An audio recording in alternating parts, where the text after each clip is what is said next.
Nicole Kidman was reportedly fighting to save her marriage, while Keith Urban had already checked out completely. After 19 years, Hollywood's golden couple is done, and sources say Keith was the one who pulled the trigger first. While Nicole was making desperate attempts to salvage their relationship, he was already done with everything.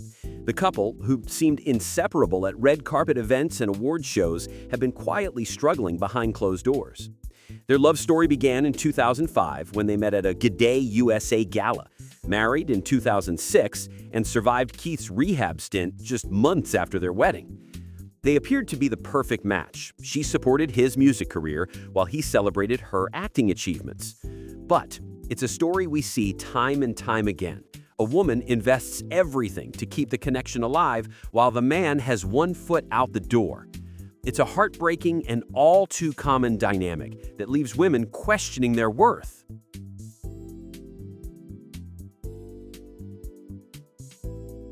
Would you rather be single forever than date someone with different political views?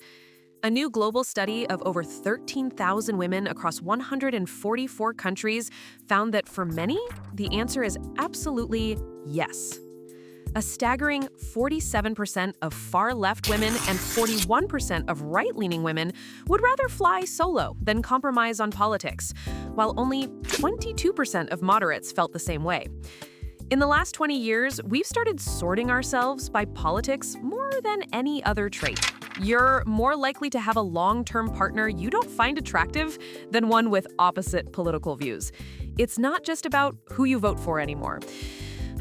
It's about your fundamental values on family, faith, and life. Political affiliation now signals everything from your stance on abortion to your views on traditional gender roles. Dating apps make it easier than ever to filter for ideology, turning political beliefs into relationship deal breakers. Is political alignment the new soulmate connection, or is this the death of compromise in modern love?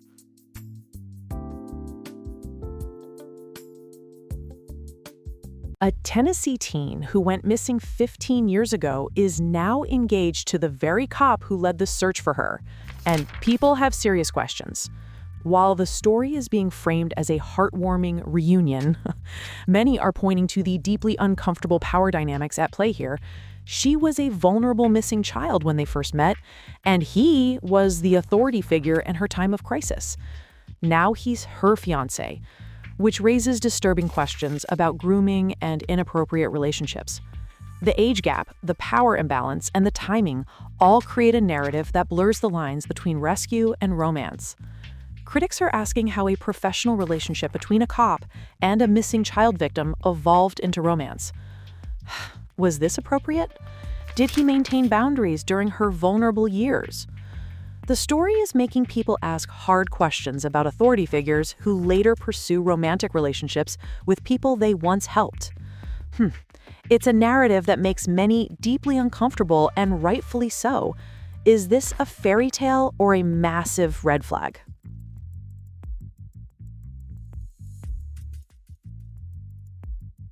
Japan just made history by electing its first female prime minister, Sanae Takaichi, but there's a massive catch that has everyone talking. She's an ultra-conservative who actively opposes gender equality initiatives in a country that already ranks poorly for women's rights globally. The 64-year-old politician represents the most ironic twist possible, a woman breaking the ultimate glass ceiling while simultaneously working to keep other women down. In a nation where women face significant workplace discrimination, unequal pay, and pressure to quit careers after marriage, having a female leader who doesn't champion women's rights feels like a cruel joke. Takaichi has consistently voted against policies that would help working mothers, supported traditional gender roles, and opposed measures to increase female representation in corporate leadership. It's a deeply complicated moment that has feminists worldwide asking tough questions. Is representation enough if that representative doesn't represent your interests? Does it matter if a woman reaches the top if she pulls the ladder up behind her?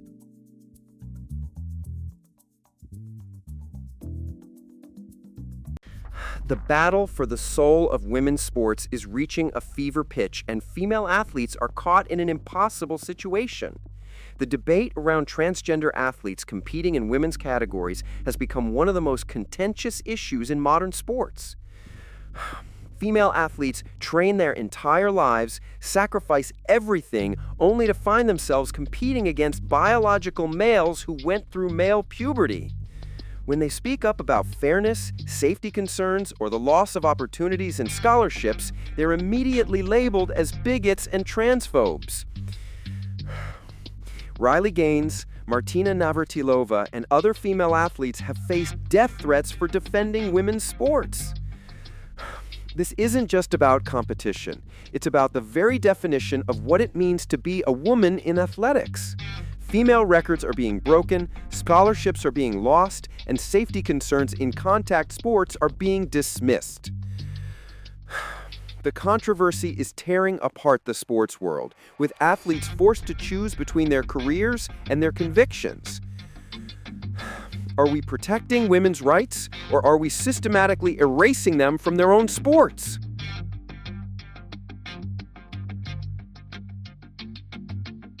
There's a new term taking over TikTok that perfectly captures modern dating dysfunction: the activity boyfriend. He's the guy who will take you to all the trendy spots, from rooftop bars to art galleries, concerts to brunch places, but offers absolutely zero emotional connection or long-term potential. He's great for Instagram content and fun experiences, but that's literally it. Women are finding themselves trapped in these hollow situationships, enjoying the aesthetic lifestyle, but feeling completely emotionally unfulfilled. It's become a symptom of a dating culture that prioritizes social media optics over genuine intimacy. These men provide the perfect backdrop for your online persona while giving nothing of substance in return. They're essentially human entertainment services, not romantic partners.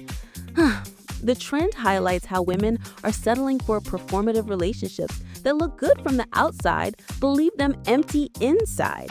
It's a fascinating and depressing evolution of modern romance, where experiences replace emotions. Are women accepting these shallow connections because they're better than nothing?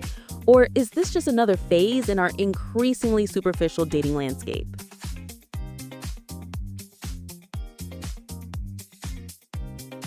Sydney Sweeney, Hollywood's current it girl, is reportedly dating music mogul Scooter Braun, and the internet is absolutely not having it. The age gap and power dynamics are raising massive red flags for fans who've watched this story play out countless times before. He's a powerful industry figure who's managed everyone from Justin Bieber to Ariana Grande, while she's a rising star still establishing her career. It's the classic Hollywood pairing that often comes with a complicated and problematic backstory. Fans are pointing out the inherent power imbalance. He could make or break her career with a phone call. The relationship follows a disturbing pattern in Hollywood, where powerful, older men consistently date much younger actresses who are still building their careers. Critics are asking whether this is genuine attraction or another case of a powerful man leveraging his position. The commentary online has been brutal, with people refusing to stay silent about what they see as a predictable and problematic dynamic. Social media is calling it out as textbook Hollywood exploitation disguised as romance.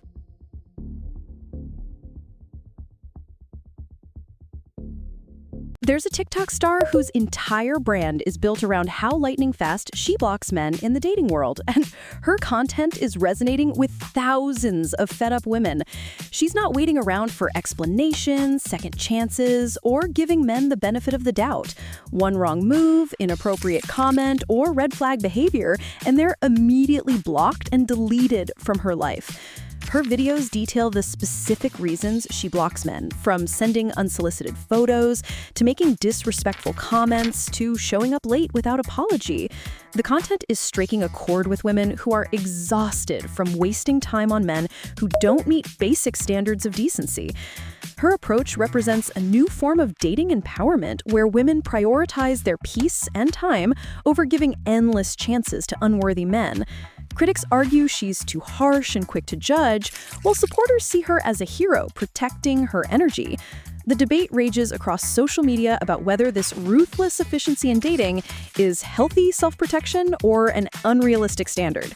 Is she teaching women valuable boundary setting or creating unrealistic expectations?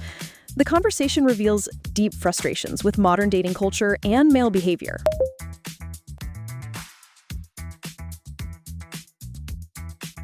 Men are apparently finding it embarrassing to give women flowers in 2024. This is exactly why women are choosing to stay single. The fear of appearing too romantic or trying too hard has created a generation of men who pride themselves on doing the bare minimum. This flower phobia reveals how toxic masculinity has convinced men that expressing love is weakness. When basic romantic gestures feel embarrassing, the problem isn't the gesture, it's the man's relationship with his own emotions.